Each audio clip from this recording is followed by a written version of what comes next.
Welcome back, ladies and gentlemen, to some more Paladins Console League. My name is Evan Rainday Rayner, and of course, I've got my friend William Newberry, Gormizer, the fifth. In that order. In that order specifically. Yeah. Gormizer is his last I am the name. fifth Gormizer. You're the fifth Gormizer.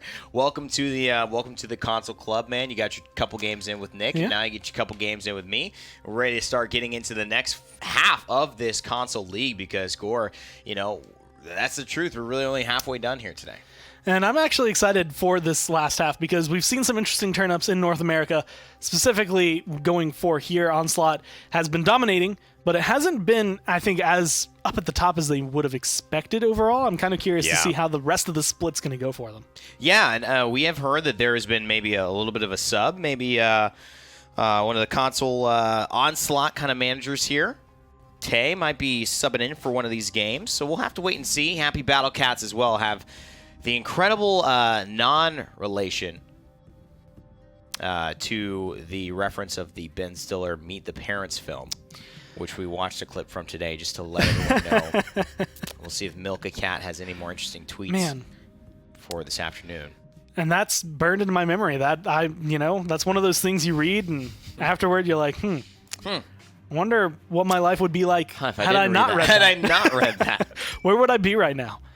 I'm definitely not thinking of someone who is, I guess, either way, no matter what, it goes into actually milking a cat, but at least one was a reference to a movie and not cat the actuality. Milk? I feel like that has to be an elaborate troll. It has to be. It's either the best troll of 2018. It has to be. There's no way. Or... Otherwise, I want to meet that one of the weirdest things that I've ever actually read. Who got addicted to cat milk. That's some wild stuff, man. All right, HBC, they're going to grab Willow, and they ban out the Koga here. So continuous Koga bans, that's what you guys saw in your sets, right? Yeah, pretty much. I mean, he was, I think, let through in one game, but no one picked him up. I don't remember. I mean, there was a double pass ban in the last set, so it's not something too outlandish to see it come through. Although, if you ban Makoa and you don't ban the Khan, I'm not too upset seeing Onslaught scoop that up. It's a little surprising to see them grab Saris early on, though. Yeah, and also, I mean, maybe just the Willow as well. They get the Inara, the Willow, and the Fury. That's the three amigos right there. Man. So Onslaught now have a big drafting task. And it's going to be the Genos and the Saris. So getting them in a very interesting position here where we may see some more Binary Star, or do you think this is going to be Luminary? I'm wondering if it's going to be Soul Collector Saris, because that is something that has been done by them in the past. And again, it's something I saw console, a lot of them, talking about over the weekend as something that not only do they like, but they want to run more often. Binary Star Genos is up there as terms of damage. They just want these supports to be damage dealers. You know what? Listen, I like seeing different things. The Strix, wow, what an interesting lineup. I'm not sure I'm nearly ever used to seeing these four champions I'm guessing together. Whoever Tay is subbing for, if Tay is subbing, was the one who actually drives the drafts. That might be. Because I do not like... This is looking odd. This on Jaguar Falls. Yeah, I mean, this is either the biggest flex in the world, or Onslaught have decided that they're looking at games 2 and 3. Well, let's leave it up to you. I mean, we don't know, so you might be able to guide us in the right direction. Who do you think is going to win this game? I certainly have no idea. Strix, I've seen him be successful here. I will say it has happened once in the past. Shame on you if you let Strix be successful on this map. His name was Valentine. I remember it only because how outlandish it is of a pick. So that team, though, would basically put Valentine on absolutely anything and just, like, support him to carry the whole game.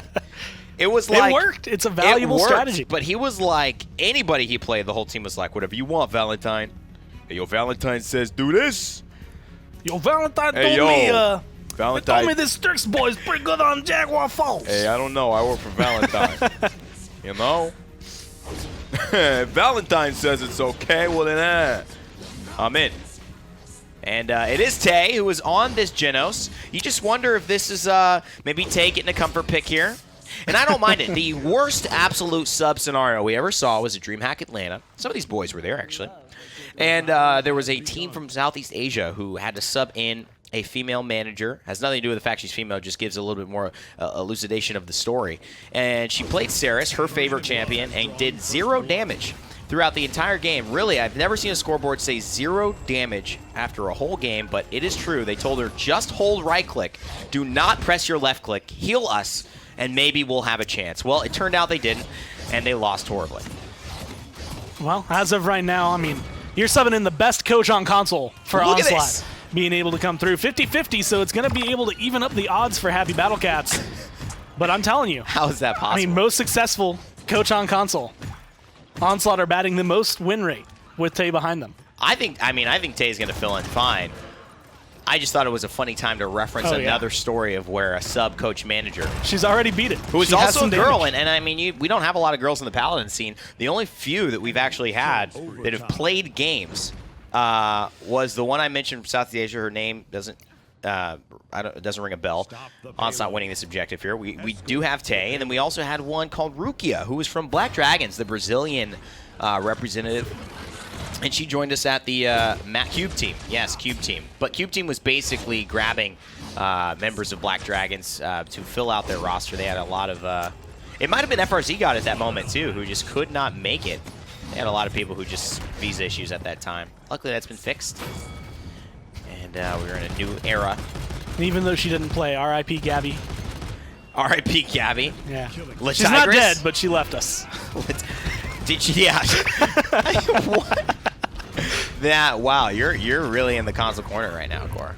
I don't mind it. Look at that healing from Tay. Look at Skeppy. I mean, Skeppy. Look at Tay's healing. All you have to do, look, this is the strat, right? Yeah. You've got Tay and Skeppy, the power couple on the power couple of Zen and Genos. It is easy. That's true. As long as you keep them putting themselves together. Listen, I don't know, and I'm not going to speak for anyone, but I don't even know if we've had a couple, publicly a couple, play on the same competitive team in all Paladins. Oh, man, I got to quit, and me and Katie can go. Well, actually, never mind. Let me change that. Katie's not good enough at Paladins for me to make that kind of change. Skeppy with the triple kill, and guess what?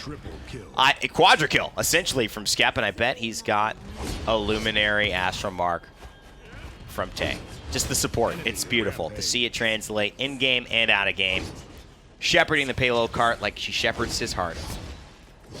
And with 60 seconds left, you would assume that this is going to go through, especially after the spike hits. And I knew it was coming, just to knock the shield down, force the Immortal. It's a good shot. Sentinel's popped. Immortal popped. Seismic Crash is still being held onto, but it's not going to matter because that's going to be a kill. Wonderful with 2, but that was a through time and space as well. It would have connected. Wonderful, just trying to make sure that Tay doesn't get all the glory. Yeah. Selfish, dude. Come on. It might have even... No, it didn't connect. But it was perfect. It was a zoning ult. 4,800 damage. Tay is above par at this point. However, Rukia carried. She, like, hard carried. Is it bad that I'm having trouble remembering the 5th member? It's always the 5th member of teams that I will forget. And so when I see 4 names out of 5 on Onslaught, I can't for the life of you tell who she's subbing for. Because I always forget that last member. Oh, what a fool. As I proceed to say nothing. Either way, new main roster. Having the legacy effect, we like to call it here. Tay is going to take over. Be the driving force behind Onslaught. And Cool Matt, I mean, you got to give some support to Cool Matt, who is that running? Looks like he might be running Crackshot with Luminary. Boy, oh boy, that's actually really nice because you basically get 2 talents for 1. He's got the same amount of damage as Ambush, essentially. And then he gets the extra damage on the pistol, which is already the highest DPS weapon in all of Paladins. Had to get nerfed, actually. It seriously blows, like, Victor's machine gun out of the water. Nearly 1,700 DPS at the gate. 81% counting, though. Onslaught looking to clean this one up. And a Ghost Feather Flashbang almost actually gets the kill. Being able to set themselves up for a double tap like that. Cool Matt going to be able to find a lot. And my favorite thing I'm seeing is how fast he's firing this pistol. Because it just brings me back. I had a friend who would very often be accused of having a modded controller or something. And you just fire that fast. If you have a twitchy finger, it is insane. Yep. And so Cool Matt being able to bring me back to my box days. Are you saying Cool Matt has twitchy fingers? I'm saying that he's really good at firing that pistol. Oh, okay. And because he's gone Crackshot, it's ridiculous damage. And again, something that shouldn't be working on Jaguar Falls. Not your #1 pick, Strix, for this map. Yeah, Trinsic going Storm of Bullets for sure. And it's an interesting look. I mean, it's, again, all about Tay here with the Luminary. You know, if she can't keep giving the healing, giving the damage amp, a lot of these talents do start to fall off a little bit and are very atraditional or atypical. But Skeppy is benefiting maybe the most here. We saw him get a quadra kill essentially on this last round of the point, and it looks like things will be similar. Miracle! How could I forget Miracle? Just waiting for it to come to you, Gore. I wanted to really allow you the moment of self-discovery. The man, the myth, the legend himself. You could say it's a miracle you forgot. Have you met my friends? It's a miracle that the poll was 50-50. I guess that's true, and you know what? I bet if you asked on the draft, it should have been more skewed, but the reason it stayed 50-50 was because everyone knows Onslaught and what they bring to the table. They've been your, you know, basically LAN champions at the last Summer LAN. They were competitors. They were winners of, I believe, or getting very close to the finals of that last HRX Console Wars, and so it was an incredible kind of journey for them, and they continue to try to get that place secured here for HRX as we head into Game 2. Maps coming up on your screen shortly. That was a quick walk in the park. And with Strix, that's now twice. I've seen twice Strix on Jaguar Falls competitively, and twice he's won. He has a 100% win rate there as of right now, so fun stats for you to keep track of. Lock him in every single casual game as long as you see Rain Day or Pretty Hair on your team. That's right. Make sure. If you see Gormizer in there, you will not end up in a rant video. You will not. Drogo's here.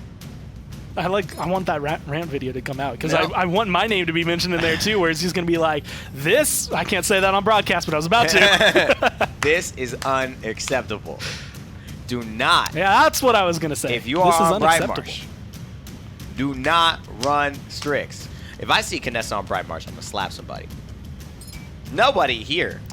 Maybe it's like a cat in my living room. I'll slap. I know a guy who can milk that cat. Dude, my cat might need some milking. It's not even my cat, but I'm telling you, its owner's like never there. This is not the turn that I wanted this conversation to take. I'm like, maybe he needs some love and tender care. Maybe he needs some love and tender milking. It's going somewhere that I didn't want it to go. This is a dark turn. This is the worst timeline. I'm just saying, I feel bad for the cat sometimes, and I'm like, you need some love. I can't give it to you. You are not my cat. I cannot supply you all the milking and love that you need or want. But do cats want that? Is that a want? It's a very, you know what? It's actually really, I don't know, man. I'm not in the mind of a cat. We'll save that for we'll save that for someone else to explore. Today we just want to explore these drafts. And as far as these drafts go, 50-50, or are you thinking something's leaning towards Onslaught and Koga here? Well, they got Tay Genos, and I think that's a good start. There it is. Being able to grab that. So although I will say the big difference here, and this one actually will make or break Onslaught for me, that is the only source of healing this time around. They don't have that secondary healer coming down from Aceris, and I kind of think that alleviation of pressure works better. I feel like Genos is kind of half and half. He does a lot of damage and kind of subpar healing, so you come in and just like you have to be able to come through. I wouldn't mind seeing Ceres come through once again instead of Koga, but how hard can Skeppy carry? Yeah, I'm actually really excited to see that. What do you guys think in chat? Let us know with the Mixer poll coming up. We ask it every game, so you should be familiar by now with the process. Let us know which draft you think should win. Also, you know, the interesting thing about the sniper here on this map, Grover does pretty well. Long range can contest with a sniper, not just to maybe outdamage him, but the consistency of the damage. It's less burst, but it's more potent over time. And so if Gulmad is on the Strix again, he will have to deal with the Grover relatively soon. And I would think it's really up to this Grover to apply pressure in the backline, maybe open up some room for Zen to approach a low-health sniper versus a full-health sniper who's so far shown that he's very lethal on the trigger. Being able to set themselves up wonderful, naturally going towards the Vivian. And I do not mind seeing this. It's a good pickup, and it's good against this draft as well, mainly burning down the Fernando shield, the Khan shield, being able to make sure that they're going to feel a lot more vulnerable.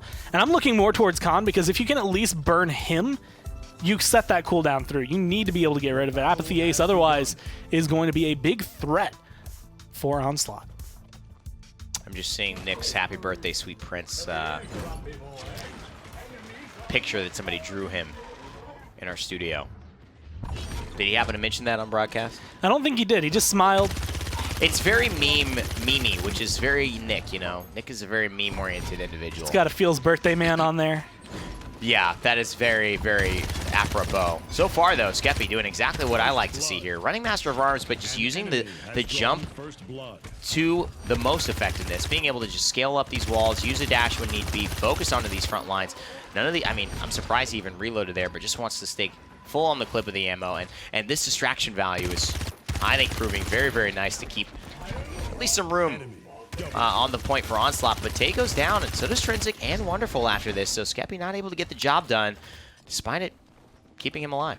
It's looked really good in terms of his control and like where he's standing, but in terms of damage output actually turning into kills, I feel like Onslaught are falling very flat as of right now. HappyBattleCats, they should have this point. I mean, even if Trinsic comes through, you're just one lonely Makoa trying to fight the world. And you asked, and you made a great point, which is the fact that Wonderful is now opting for less of the support healing with some additional damage on the Ceres with Soul Collector, and then going for just the straight healing, leaving it all up to Tay, and Tay goes down first. That cuts down a lot of not only the Luminary damage, but also the support that Trinsic has. No ultimates on the board, no Ancient Rage to turn the tide of the fight. That one goes the way of HappyBattleCats. And I would assume that, you know, Grover did a good job, Milk-Cat, of just staying alive. Skeppy is fighting in a beautiful way, but also in the most awkward manner, because it feels like he's not getting anywhere near as much value as he could, but he's applying so much, and I like seeing moments like that because no one expects the Koga to drop down from the ceiling over the door.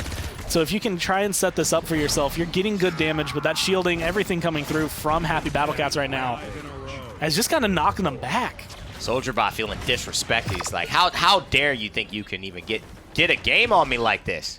You know, bringing a sub in, trying to not come at me full form. SoldierBot's definitely, you know, since joining us at, I believe, the first console LAN of this year, you know, had some team swapping. You know, had some things that he's been trying to prove to the community, and I think he's done a good job of being a successful player, even though his team hasn't necessarily usurped that first place position. But I could definitely see this one kind of getting to him, especially with the 4-0 loss early on. And up against his former teammates as well. I remember actually when that swap happened, I was kind of confused because I was like, man, SoldierBot did really, really well on LAN. Street Justice Mave was a really big deal. And he's been doing phenomenally so far this game, 5-0-2, but it was Cool Matt that he ended up being replaced with. And right now this Strix, even though it did it for me on Jaguar Falls, not doing it so well here on Stone Keep. Yeah. It's just going to be how much of a swing can this make. Will they be able to kill off Tay at the beginning again or not? I think that makes a big swing in their strategy. Yeah, and really how these swings work for SoldierBot, that's going to be the key as well. Gore already pronouncing Tay dead. As if she was standing all alone in the back, and the team looked like they were going to rush her. And look at Cool Matt here. Takes this flank, and they've corralled them into the corner. But that corral actually works in favor of HappyBattleCats. Skeppy goes into the Cyclone Strike. Can't quite find a kill, but he will make it out alive at least. And look at this. Beautiful use of, I think, the line of sight to just avoid getting killed. Cool Matt has to hit this shot. And unfortunately, it seems like this matchup has also gotten the better end of him. He has not performed the same way we saw on Jaguar Falls. A sniper performing better on Jaguar Falls than Stone Keep. I am amazed at what I'm saying. Hecate is weeping right now. Hecate's weeping. That sentence left your mouth, and I could hear his tears from Latin America. But Trinsic with the save, Cool Matt. 32 health. Just enough to stay alive. Oh, and that's going to change it all. Trinsic from down flippin' town. And Tay with the ult. Oh, Tay gives Burt's Bee's Knees something to sneeze about. Just had to say because it rhymed. Wasn't actually that cool when it came out of my mouth. But 99% it sounded better than it looked. So it sounded better in my head, that's for sure. But you know what sounds better? I think Onslaught trying to find this objective for the first time, except HappyBattleCats say, even though you found a kill, it's just too little too late. You are not going to usurp us here on this map. So this is going to turn into a 3-point lead for HappyBattleCats. No, Gore, stop it. You're trying to curse it. I gotcha. Could potentially win right here. And if Onslaught lose, let it be known that they tried to meme too hard. They tried to meme too hard. And it is their own fault. I just wonder if I don't know. But I respect it. But I respect it. See, I mean, they get some good picks. I think it maybe only goes wrong with the early Vivian. But it's also a good pick. I think when Grovers come through and they are played well, honestly, I don't look at teams getting out-drafted. Like, that feels like a pick that you actively picked and made good use of in order to be successful. And that's kind of why I like the Grovers every now and then. They're not every map, but it's like a pip, right? I think if someone picks a pip, you're not like, oh, should have banned the pip. But I think if they perform with it, you're like, okay, you got that one. That was a good game. We'll see if we can get back at you. Skeppy caught out at the tail. Intrinsic as well, going to be taken down right there. Cool Matt left alone, standing on the base. One Owl trying to stop it all. Waiting for his team to respawn. Now they're going to be back, and it's going to be a different story. And this archway, I think, is going to make the big difference against the world. You know where I was going with that? That if Strixon is where he's from, that's like the measurement of time. This is 1 Owl. 1 owl late. Yeah, that'll be happening 2 owls from now. 2 owls from now. So sit back, relax, and enjoy. They might just have a speech impediment. We'll call you in about a half hour. Oh, what? I used to have that problem in elementary school. Oh. I was not good at ours. Oh, I can imagine a baby Gormizer. Wow, what a cute thing. Little baby Gormizer. Maybe in your future as well, my friend. Soldier Bot goes down. I mean, he's getting married, ladies and gentlemen. Come on. You can expect some baby Gormizers at some point. Tay finding the kill on the Burt's Bee's knees, making him sneeze. Still doesn't sound good. But 30 seconds left. HappyBattleCats trying to close the game out. This is a great through time and space. Tay, get your highlight moment. Come on now. Don't be scared. They're telling you to hold for the ult, but just do it. Oh, there's 4. Well, 3. But wow, that was a good opportunity and smart. Maybe knowing the con battle shot was not used yet. Give her the benefit of the doubt. I'll say, Tay, you're an all right Genos, but you're no Ball and Berry. You're no Ball and Berry. Ball and Berry would have gone all the way. Ball and Berry would have got a pentakill, even though 3 people were standing there. And now this is a little bit of a harder one. She's trying to line it up in case she needs to, and she might need to. I mean, Trinsic falls. It's cool, Matt. Don't do it, Tay. Don't go down without hitting. Oh! You hate to see it. Had the chance. Didn't even take it. Skeppy with the Cyclo Strike is going to buy a couple of seconds. That might have been what they needed, and if Trinsic can get out, he has used the Ancient Rage. Maybe they can stabilize here, but he's got to find a kill on the Soldier Bot. It's absolutely just too much damage on the board, but that has bought enough time, and there is Tay. She is definitely zoned out, but still, the Zen stays alive, and oh my goodness, Soldier Bot on a tear of a game, and Apathy Ace just keeping him nice, healthy, firing line, and ready to go. Triple kill and HappyBattleCats. Boy, they pull it out. I'll be honest, I'm unsure of what I just saw. There was so much that was happening, but it was all in favor of HappyBattleCats. It was just kill after kill after kill after kill. After a while, you just stop counting them. Let the game do it for you. Yeah. Tay, unfortunately, not getting the ult of her life. That would have been the moment. Look back on it. It would have been difficult to do, though. At that point, they were all kind of spread out. Had to do it earlier. You know, you never know the moment until it passes you by. You're like, oh man, hindsight, that was that life moment. I could. Okay, it's cool. But then you're able to, recognize them. So maybe in game 3 we will find some crazy plays. He's been playing Genos 2 times now, expecting the 3rd. Ban Genos. That's my strat. It's been twice in a row. How deep and that is how you can absolutely shut them down. Bright Marsh. Well, she has the title of the Blossom, so you would assume she's a good Grover player. Maybe. And that just showed to be very effective for HappyBattleCats. You might be onto something here. I wouldn't mind seeing it. Neither would I. I'm actually happy to see that so far the Ceres has been strong enough to warrant the ban. Yeah, I know, right? And it's been crazy. Soul Collector. That's all I've seen today. Yeah, I mean, Soul Collector seems to, Wonderful kind of pioneered that, at least on console, as far as we saw in the broadcast. I'm sure they were playing it with some scrims and some things. The Willow Taken, I think this is going to help. We noticed a lot of non-blasters, right? It was the Koga, it was the Vivian. The Zen has been a big part of this last one. Storm of Pullets Khan. But the Drogos and the Willows have been notoriously absent here, so I think it's a good mix-up for Onslaught. They do give away the Khan and the Koga, and the way that and the Grover, and the way that, Milka-Cat, Apathy Ace, and Soldier Bot have been playing, that looks like a very deadly lineup to go against. I'm on the fence about Koga, just because even though Skeppy looked all right with him last game, there was a lot of mobility that was looking really good, but like his damage numbers, his actual kill output was nothing. Like, it's just like, man, you look real flashy for a guy that's losing, and that is just the unfortunate feeling that I got from it. I'm hoping HappyBattleCats might be able to turn that around into something a little bit more. He died dancing, right? Yeah. He kind of like went down. It looks real good. He went down with the ship. You're the shiny object that's just in a puddle of mud. He was like the band in the Titanic that is, the ship's going down, and they're like, let's just keep playing, like, you know, and they said accept it, right? Because sometimes that's what you need to be able to do. You do learn then again those moments where you might have been able to change your behavior and get a different result. But sometimes it's not a matter of whether you can change this game, it's about what you can do for the next moment. Victor taken as well. I would assume that's a Skeppy pick, but what do you guys think taking a look at these drafts? Third game in a row, same question. Who do you think has the better draft, is going to win this one? I actually have to vote for HappyBattleCats here. I like their draft a little bit. The only thing that makes me hesitate is that Onslaught have a great blaster pick in the Willow, and I like her a lot on console. Well, I'm actually leaning a little bit more towards Onslaught.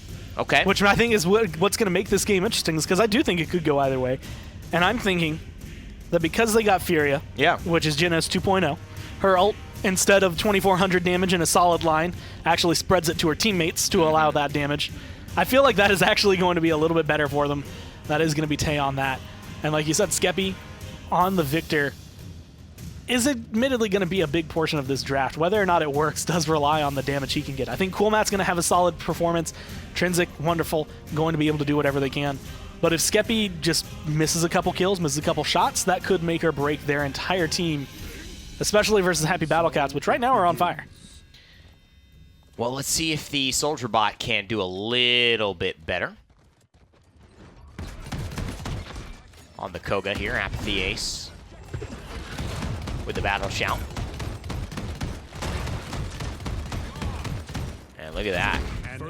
Boy, oh boy, Skeppy already finding Soldier Bot. So this is a good start for everybody on the side of Onslaught, although they do lose Skeppy in that process. Reagan coming through, and it really is a test of, can this Willow be as effective for Coolmat? As you can see, Reagan on this Drogos. And so far, they're giving it to HappyBattleCats. So far, so good. Well, so far, they're right as well. I mean, 39, 42% right now picked up on the point, but that's just because Wonderful's playing Inara, and Wonderful's just chilling on the capture zone wherever he can. Unfortunately for them, his teammates have just been falling dead left and right beside him. Coolmat looking to get aggressive, does go to the high ground, but there was a lot of that fight from Onslaught that felt like it was coming from the wrong angle. I can't count how many seconds Coolmat was on the ground at level with everyone else, which is just not typical of where you want to see Willow. Yeah, I completely agree. Right here. That's your home. That is your home. Just stay up there. Apathy Ace getting low now. This is really good territory for him. Oh, man, Drogos out of nowhere. I feel like we need him and just to show up. Because that was a surprise. And now, wonderful surprise as well. Reagan starting to get flowing. And you know what? This is a nice move. He's just making sure that Skeppy can't actually see him to engage the barrage. And there it is. Going to be able to finish off the last damage dealer on the side of Onslaught. There is still a little bit of time for maybe Coolmat to get back on the point. Throws the dead zone. It's not enough to deter it. This is going to be HappyBattleCats with their next objective. SnappleBattleCats. SnappleBattleCats. Sponsor HappyBattleCats, sponsored by Snapple. The SnappleBattleCats. The SnappleBattleCats. Or the Happy SnappleCats. Nah, I like SnappleBattle. I like the SnappleBattleCats. If you ever need a sponsor, show them that clip. I think they're going to already see the synergy. It's Coolmat, Skeppy. They're starting to pick up their kills, although Skeppy has been getting kills off and on this entire round. Picking them up maybe a little bit too late for the team to feel like the impact's truly there. This payload has literally not moved, and in fact, it almost looks as though it has moved back just slightly, even though that is honestly impossible, since it has not budged from the moment it has spawned. Well, minute 43. Still on this push, HappyBattleCats looking pretty good. Onslaught have given themselves an opportunity to, I think, get taken advantage of here. Very, very dangerous lineup. They didn't really make the best use of the Koga, but now the Koga's getting made proper use of against them, and the Drogos coming in later on in the draft. Reagan finding multiple big kills in this fight, and it's a very, very hard duo to focus on, Gore, because you got to look in the air, and you also have to look on the ground for the Koga, and both bring tremendous sources of damage, and that's an Inara going for a little bit of a swim. Unfortunately, I want to say for HappyBattleCats, that's a relatively large ult cooldown used for what is going to be Inara in their face in about 3 seconds, 4 seconds. Yeah. So it's not going to buy a lot of room for them, although they are going to be able to progress at least to this last corner, which is probably one of the more well-defended spots overall for Onslaught. So as long as they can keep up this kind of pace, I feel like HappyBattleCats might have ulted admittedly for nothing. It is possible. That's a really good point. I mean, the Inara is back, the defender's advantage, something you have to figure out, you know, how to overcome. And really, maybe that's what's going to be. We talk about HappyBattleCats, and obviously, I think from a mechanical perspective, you could say, aside from that Jaguar Falls game where Cool Matt was popping off and they just were hitting all their shots, feels like have been mechanically outperforming Onslaught here. And yes, maybe because they have a sub, but, you know, it just seems to be their day. However, you know, where maybe experience will come in, despite SoldierBot being a very experienced player, I mean, I think the idea is that Onslaught have just had a lot of success together in tough situations, and so maybe they'll be able to bounce back with the right choices. It just doesn't really matter if you lose all your team members, because no one's there to make any choice. Seems like it's going to be a 2-0 here for HappyBattleCats, pushing successfully on Brightmarsh. And SoldierBot has done what I had wanted to see. Just the change of pace coming down from Koga. Yeah. Skeppy was just in an unfortunate spot last game where it was looking incredible. Probably could have found a lot more had he had the backing right now that SoldierBot has. 8-3-5, and even though he's not top of the damage charts, actually sitting in the bottom half of them all, he's been able to convert a lot of these kills. And that honestly is like I want to say like the standard role of the flank, right? It's not to get all the damage, it's to get in there and clean up whatever happens to be coming through from, in this case, Reagan. Yeah. And Reagan is, you know, needs to get shut down. I mean, they've got a lot of forms of the hit scan pressure with Skeppy and Tay, but that duo needs to operate, you know, in this game, in this moment here, as effectively as they do out of game. Currently, just too much room to operate. So far, SoldierBot finds Trinsic hitting a lot of headshots. Good for him. Nice commander's grab as well. And there's the Ancient Rage. It's been forced after the ace. Can he get out of this one? Actually, not going to be able to do so. And that's because Cool Matt applies some great pressure and a double kill there. They all commit. Now the straw goes, oh! Midair, Cool Matt says hello. That was pretty cool. Double kill for the Fairy. Onslaught now, 45% and counting. And I think it just adds insult to injury, but that hook essentially into the beam to get a stun as well towards the end. Just a CC chain to make sure everyone dies. Trinsic and the team play that beautifully, and now this zone is going perfectly. This is kind of the Brightmarsh you would expect, and Tay just got a Solar Blessing, a Pyre Strike kill. That's what I'm talking about. And I think this is where you look at it, right? That was a dominating comeback mechanic fight. It was a better use of ultimates. It was a better adjustment of damage so that when they knew Trinsic needed some support, it was maybe one Ancient Rage swing away. The pressure from Cool Matt immediately shifted over to the right side of the fight. You talked about that's where you live. Because he was there, he had access to that area, and it was what made him superior in this first engagement. And it's just such a vast difference from the first round because Cool Matt was on the ground with everybody. Like, looking eye level, that's not where Willow wants to be. You want to be looking, there's essentially 3 roofs that can see the point, 3 roofs that can fight over that open area, and you want to be on one of those 3. Typically, you're going to be around the rim of the actual capture point, but anywhere that's elevated is going to be much better for you than looking them in the eye, because Willow, not that menacing of a look. When people see her eye to eye, they realize that they can kill her. Right. Skeppy running away. Burt's Bees knees. I just always think of Burt's Bees because it's in the name, but because it's also the chapstick I'm currently using. Also, very, very good shaving cream. Really? Yes, if I remember correctly. What if this man just, like, absolutely feels the same way, but just more passionately and said, that will be my Xbox name? It's possible. He's just like, man. Just a huge Burt's Bees fan. I like to think about, he was thinking Bees Knees, but yeah. Bees Knees is taken. And he just happened to have some chapstick laying right there on his desk at the time. And he said, you know what? Bees Knees, Burt's Bees, Burt's Bees Knees. It's incredible. Burt's Bees is the Bees Knees. Mom, I need... And so now he's the Burt's Bees Knees. I need Xbox Live. I need $10 to change my name on Xbox right now. Right now, Mom. Right now. You know, one of these days, we're going to make a crazy story up, and we're going to get someone tweeting us and saying, you know what, that's actually how it happened. It was wild. I was in my car. I was trying to think of something really ridiculous to try and come up, like a very tragic backstory, but I just couldn't come up with one. No, that's fine. He had a... we're really just going to leave it there. Because, you know, we can kind of go all day long talking about anything. That's pretty much our job here. But it's also to let you know that HappyBattleCats suffered a couple losses, a couple L's in that last round, and have done a decent job of zoning out the defense until now. And it's overtime on Brightmarsh. Means anything can happen, especially if Trinsic gets a nice hook like that. Cool Matt needs an elimination. because that's going to get his dead zones back, and that's the burst in his kit. HappyBattleCats taking down Wonderful, and so Coolmat with the aggression, they have to go for it. He's already committed the ultimate, and that forces Burt's Bee's knees to be in a bit of a pickle there. Egan right back at him, and he hits the Dragon Punch. HappyBattleCat getting low, but finding Skeppy in the process, and that means that I think this is going to be a defense unless HappyBattleCats disastrously misplay, and it will be Onslaught. They bet a bunch, and nothing comes back. Coolmat had 6 wings at the end of the round with the inflame pops, but it wasn't enough. And that shot, I mean, just take him out. Get him out of here. Get him out of here. I said, get him out of here. Good control. That's how someone shut down. You know, those things that I say sometimes, man, I tell you, 3 months later, somebody It's going to be in a song. It's in a song that someone makes about Paladins. And I'm just like, how do you remember all these things? We had I forget them the second I say them. It's going to be put in there. Are they really? Yeah. Okay. No, I can guarantee it. Get them out of here. I say, get them out of here. Tay with the Chronos 3. That could definitely be a big impact. Furia can take advantage of this Chronos at a higher level. She has no other cards, but it's a very, very heavy investment on that. Con Battle Shot usage just keeps Soldierbot alive. I think that's a win. Honestly, he's got the Ancient Rage, he gets stunned out. Oh my, oh my, oh my. That was a very, very important moment. And I'm not even sure how it...